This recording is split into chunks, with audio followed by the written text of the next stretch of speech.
जे लोक रोज सकाळी संजय राऊतांसारखा बेताल बडबड करणारा माणूस काय म्हणतोय की खासदार आले, आता खासदार कुठे जाणार आहेत, काय करणार आहेत हे मला माहित नाही, त्यांची भूमिका ते जाहीर करतील. पण राऊतांसारखा बेताल बडबड करणारा माणूस काय म्हणतो की खासदारांच्या अंगावरती चिंध्या शिल्लक ठेवू नका. अरे बाबा, आधी तुमच्या पक्षाच्या ज्या चिंध्या होऊन इकडे तिकडे पडल्यात ना, आधी त्या चिंध्या गोळा करा आणि मग बोला ना.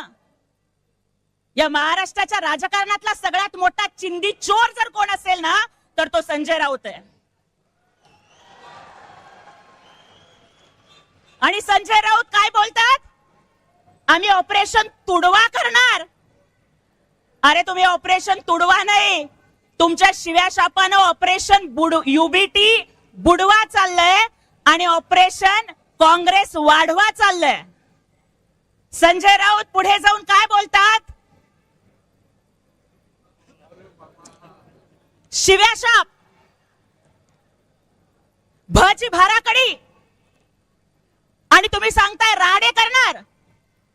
संजय राऊत, राडा करण्यासाठी मनगटामध्ये दम असावा लागतो आणि तो मनगटातला दम फक्त अस्सल शिवसैनिकात असतो. तुमच्यासारखी तोंड पाटीलकी करणाऱ्यांच्या फक्त जिभेत आणि तोंडात दम है.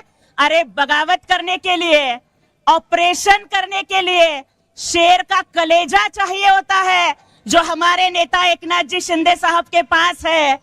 पण तुमच्याकडे दुर्दैवानं कलेजा पण नाही आणि भेजा पण नाही, म्हणून तुमच्या गटाची ही अशी अवस्था झालेली आहे. बातमी म्हणजे थोडक्यात